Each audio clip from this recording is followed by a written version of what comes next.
Capítulo 4. George tivera a sensação de que Billy sentia mais dor do que deixava transparecer, mas não percebera quanto até descerem a escada. Tinha considerado descer com ela nas costas, mas pareceu mais seguro que ela fizesse isso sozinha. Ele desceu 3 degraus antes que ela colocasse o pé bom no primeiro degrau. Então observou apoiar cautelosamente o pé ferido. Billy ficou imóvel por um instante, provavelmente considerando a melhor maneira de prosseguir. Eu colocaria primeiro o pé que está bom, disse ele calmamente, e seguraria na escada com força para absorver um pouco do peso. Ela sentiu com ar tenso e seguiu suas instruções, soltando ar em um silvo angustiante quando, uma vez seguro e firme o pé bom, ela pôde levantar o ferido do degrau de cima. Billy prendeu a respiração. Ele não a culpava. Ele esperou que se recompusesse, sabendo bem que precisava ficar apenas alguns degraus à frente se ela caísse, o que poderia acontecer. Ele via que o tornozelo dela era bem frágil. Ele tinha de estar perto o suficiente para impedir que fosse ao chão. Talvez se eu tentar do outro jeito, falou ela, respirando com dificuldade em meio à dor. Eu não faria isso. George manteve a voz propositalmente calma e humilde. Billy nunca fora o tipo que encara bem ter alguém lhe dizendo o que fazer. George supunha entender isso melhor do que ninguém. Não vai querer que seu pé mais baixo seja o que está fraco, apontou ele. Sua perna poderia ceder. Claro, disse ela tensa. Não com raiva, só tensa. Ele conhecia aquele tom. Era o tom de alguém que cedia e que, de fato, não queria maiores esclarecimentos sobre o assunto. Era um tom que ele próprio usava com bastante frequência. Bem, ao menos sempre que se dignava a ceder em alguma coisa. Sei que dói, falou ele, mas a senhorita consegue. Dói mesmo, admitiu ela. Ele sorriu, não sabia bem porquê, mas estava feliz por ela não poder ver seu rosto. Não vou deixá-la cair. Tudo bem aí em cima? Gritou Andrew. Diga a ele para calar a boca, grunhou Billy. George riu, mesmo sem querer. A senhorita Bridgeton está pedindo para você calar a maldita boca, berrou ele. Andrew deu uma risada meio latida. Vejo que ela está bem, então. Eu não diria bem, resmungou Billy, ficando sem ar ao descer o outro degrau. Está quase na metade do caminho, falou George, procurando encorajá-la. É mentira, mas agradeço o apoio. Ele sorriu e dessa vez soube o motivo. Billy podia ser irritante na maior parte do tempo, mas sempre tivera um grande senso de humor. Está a meio caminho da metade do caminho, então, observou ele. Tão otimista, murmurou ela. Ela desceu outro degrau sem incidentes, e George percebeu que a conversa estava se provando uma boa distração. Você consegue, Billy, garantiu ele. Você já disse isso. Vale a pena repetir. Eu acho, sibilou ela, então respirou fundo enquanto desceu outro degrau. Ele esperou que Billy se ajeitasse, o corpo dela inteiro tremia enquanto se equilibrava por um instante no pé bom. Eu acho, disse ela novamente, a voz mais cuidadosamente modulada, como se estivesse determinada a pronunciar a frase de maneira pacífica. Que este deve ser o comportamento mais amável que você já teve em minha presença. Posso dizer o mesmo, observou ele. Ela chegou à metade do caminho. Touché! Nada é tão revigorante quanto um oponente hábil, disse ele, pensando em todas as vezes que tinham duelado verbalmente. Billy nunca fora facilmente superado em uma conversa, e por isso era sempre delicioso quando conseguia tal fato. Não sei bem se isso é válido no George esperou que ela cerrasse os dentes e continuasse. No campo de batalha, completou ela depois de inspirar bastante irritada. Meu Deus, isso dói, murmurou. Eu sei, disse ele ainda em tom de encorajamento. Não, não sabe. Ele sorriu outra vez. Não, não sei. Ela sentiu brevemente e desceu outro degrau. Então, porque ela era Billy Bridgeton e, portanto, incapaz de deixar de lado uma questão inacabada, disse: No campo de batalha, penso que acharia inspirador ter um oponente hábil. Inspirador? Questionou ele, ansioso para mantê-la falando. Exato, não revigorante. Uma coisa levaria a outra, disse ele, não que tivesse experiências pessoais para comprovar. Suas únicas batalhas tinham acontecido em salões de esgrima e ringues de boxe, onde o que mais corria o risco de sair ferido era o orgulho de um dos oponentes. Ele desceu o outro degrau, dando a Billy espaço para manobrar, então espiou Andrew por cima do ombro. O irmão parecia assobiar enquanto esperava. Posso ajudar? Perguntou Andrew, captando seu olhar. George fez que não com a cabeça, depois olhou de volta para Billy. Está quase no fim, disse ela. Por favor, me diga que não está mentindo desta vez. Não estou. E não estava. Ele saltou para o chão, pulando os 2 últimos degraus, e esperou que ela se aproximasse o suficiente para segurá-la. Um instante depois, Billy estava a seu alcance, e ele a envolveu em seus braços. Peguei você, murmurou ele. George sentiu que Billy desmoronava um pouco, pelo menos uma vez na vida, permitindo que outra pessoa cuidasse dela. Muito bem, disse Andrew alegremente, aproximando a cabeça. Você está bem, cabritinha? Billy assentiu, mas não parecia nada bem. Sua mandíbula ainda estava cerrada, e pelos movimentos da garganta ficava claro que estava se forçando ao máximo para não chorar. Sua tola, murmurou George. E nesse instante, ele teve certeza de que ela não estava bem, porque deixou o comentário passar, sem uma palavra de protesto. Na verdade, ela se desculpou, o que de tão típico era quase alarmante. Hora de ir para casa, terminou George. Vamos dar uma olhada nesse pé, disse Andrew. Seu tom de voz ainda deu um otimismo insolente diante do quadro. Andrew tirou a meia de Billy e deixou escapar um assobio abaixo antes de comentar admirando. Minha nossa, Billy, o que arrumou aí? Está horrível. Cale a boca, ralhou George. Andrew simplesmente deu de ombros. Não parece quebrado. Não está, interrompeu Billy. Ainda assim, não vai poder apoiá-lo por uma semana, pelo menos. Talvez não tanto tempo, rebateu George. Apesar da negativa, achava que Andrew tinha estimado corretamente. Ainda assim, não havia sentido em debater a condição dela. Não estavam dizendo nada que Billy já não soubesse. Vamos? Propôs. Billy fechou os olhos e assentiu. Devíamos guardar a escada, murmurou ela. George firmou mais os braços em volta dela e seguiu para o leste, em direção ao Abraham Hall, onde Billy morava com os pais e 3 irmãos mais novos. Faremos isso amanhã. Ela assentiu. Obrigada. Pelo quê? Tudo. Isso abrange muita coisa, disse Anne em um tom seco. Tem certeza de que quer ficar com toda essa dívida?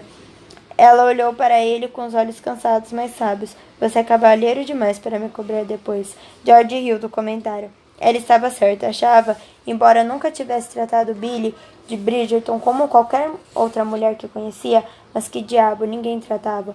Você conseguirá ir ao jantar essa noite? Perguntou Andrew a Billy, andando a passos largos ao lado de George. Ela virou-se distraidamente para ele. O quê?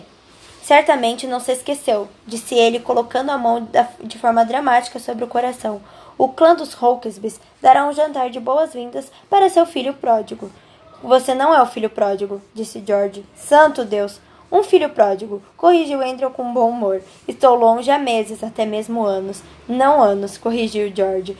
Não anos, embora pareça, não é mesmo? Retrucou Andrew, inclinando-se perto o suficiente de Billy para cutucá-la de leve. Sentiu minha falta, não sentiu, cabritinha? Vamos, admita. Dê a ela um pouco de espaço, pediu George irritado. Ah, Billy não se importa. Eu quero um pouco de espaço. Aí já é um assunto completamente diferente, disse Andrew com uma risada. George começou a franzir a testa, mas então ergueu a cabeça. Do que você acabou de chamá-la? Ele frequentemente me compara a uma cabra, explicou Billy no tom casual de alguém que já desistira de se ofender. George olhou para ela, depois para Andrew, então apenas balançou a cabeça. Nunca entenderam o senso de humor dos dois, ou talvez fosse apenas por nunca ter participado daquelas piadas. Desde crianças, George sempre se sentira muito isolado do restante dos Hawksbys e Bridgertons, principalmente em razão de sua idade. Era 5 anos mais velho do que Edward, que era o próximo depois dele, mas também por sua posição. Ele era o primogênito, o herdeiro. Tinha, como seu pai o lembrava sempre que possível, responsabilidades.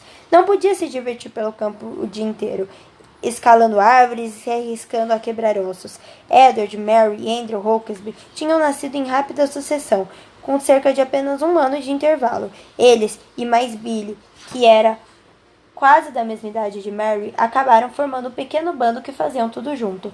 A casa dos Hawksbys e dos Bridgertons ficavam a apenas cerca de 5 quilômetros entre si, e as crianças frequentemente se encontravam em algum lugar no meio do caminho, junto ao riacho que se separava as propriedades, ou na casa de árvore que Lord Bridgerton mandara construir por insistência de Billy, no antigo carvalho perto do tanque de trutas. Na maioria das vezes, George não sabia que travessuras eles aprontavam, mas os irmãos costumavam voltar para casa sujos, famintos e extremamente bem-humorados. Ele não sentia ciúmes. De verdade, eles eram mais irritantes do que qualquer outra coisa. Quando voltava da escola, a última coisa que queria era andar por aí com um bando de moleques bagunceiros, cuja média de idade nem sequer chegava perto dos 2 dígitos. Ainda assim, vez ou outra ficava um pouco triste. Como teria sido ter um grupo tão próximo de companheiros. Não tivera nenhum amigo da sua idade até partir para Eton, aos 12 anos. Simplesmente não havia ninguém com quem fazer amizade. Mas isso não importava muito agora. Todos tinham crescido. Edward estava no exército, Andrew na marinha e Mary casada com Felix, um grande amigo de George. Billy também alcançara a maioridade, embora continuasse sendo a mesma Billy, ainda se divertindo pela propriedade do pai, montando seu cavalo impetuoso demais, como se seus ossos fossem feitos de aço, e abrindo seu sorriso largo por todo o vilarejo onde todos adoravam. E quanto a George, ele acreditava ainda ser o mesmo também, ainda o herdeiro, ainda se preparando para assumir responsabilidades, mesmo que seu pai não abrisse mão de resolver coisa alguma, ainda sem fazer absolutamente nada enquanto seus irmãos pegavam em armas e lutavam pelo Império. Olhou para os próprios braços que no momento carregavam Billy de volta para casa. Era possivelmente a coisa mais útil que havia feito em anos. Devíamos levá-la a Craig, disse Andrew a Billy. É mais perto, e então poderá ficar para o jantar. Ela está machucada, lembrou George. Quando isso já foi motivo para detê-la? Bem, ela não está vestida apropriadamente, argumentou George. Tinha soado arrogante, e ele sabia disso, mas George sentia-se inexplicavelmente irritado e não podia descontar em Billy enquanto ela estava machucada. Tenho certeza de que ela pode encontrar algo para vestir no guarda-roupa de Mary, falou Andrew despreocupadamente. Ela não levou tudo quando se casou, não é? Não, disse Billy, sua voz abafada contra o peito de George. É engraçado, pensou ele, como era possível sentir o som através do corpo de alguém. Ela deixou bastante coisa para trás, completou Billy. Então está resolvido, afirmou Andrew. Você fica para o jantar, passa a noite em nossa casa e estará tudo certo com o mundo. George encarou-o por cima do ombro. Fico para o jantar, concordou Billy, movendo a cabeça para que sua voz corresse pelo ar em vez de através do corpo de George. Mas depois vou para casa ficar com a minha família. Prefiro dormir na minha cama, se não se importa.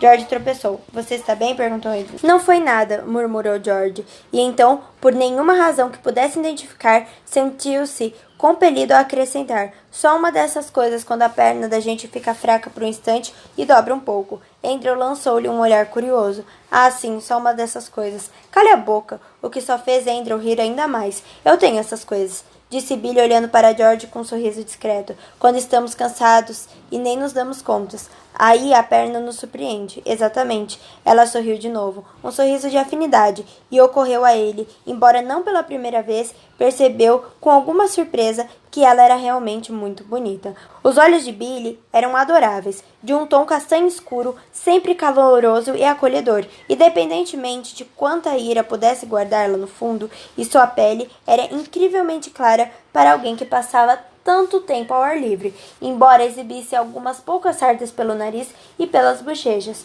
George não conseguia lembrar se existiam desde que era menina. Não vinha realmente prestado atenção às sardas de Billy Bridgeton. Na verdade, não viam prestado atenção nela, ou pelo menos era o que tentava fazer. Billy era, e sempre fora, bastante difícil de se evitar. O que você está olhando? Perguntou Eleanor. Suas sardas, respondeu ele, não vendo razão para mentir. Por quê? Ele deu de ombros. Porque estão aí? Ela contraiu os lábios e ele pensou que seria o fim da conversa. Mas então ela disse abruptamente. Não tenho muitas. Ele ergueu as sobrancelhas. 62, completou ela. Ele quase parou de andar. Você contou. E um dia em que eu não tinha mais nada para fazer, o clima estava horrível e eu não podia sair. George sabia bem que não adiantava perguntar por que ela não se ocupava com bordados, aquarelas ou qualquer uma das diversas atividades caseiras comumente praticadas pelas damas que conhecia. Provavelmente tenho mais alguma agora, admitiu Billy. Tem sido uma primavera extraordinariamente ensolarada. Sobre o que estamos falando? Perguntou Andrew. Ele andara um pouco à frente de George e Billy, que haviam acabado de alcançá-lo. Sobre as minhas sardas, informou Billy. Ele piscou. Meu Deus, você é entediante. Ou estou entediada, rebateu Billy. Ou as duas coisas. Deve ser a companhia. Sempre achei George meio maçante, comentou Andrew. George revirou os olhos. Eu me referi a você, disse Billy. Andrew apenas riu. Como está o pé? Doendo. Doendo mais? Menos? Billy pensou na questão por um instante. Igual. Não menos. Creio. Já que não estou colocando peso sobre ele, falou ela, olhando de volta para George. Obrigada, mais uma vez. Não há de quê, replicou ele, mas sua voz soou brusca. Realmente não tinha lugar na conversa deles. Nunca tiveras. Quando chegaram a uma bifurcação, George virou para a direita em direção a Clark. Era de fato mais perto que o braço de Andrew em uma tipóia teria que carregar Billy o caminho inteiro. Sou muito pesada? Perguntou ela, parecendo um pouco sonolenta.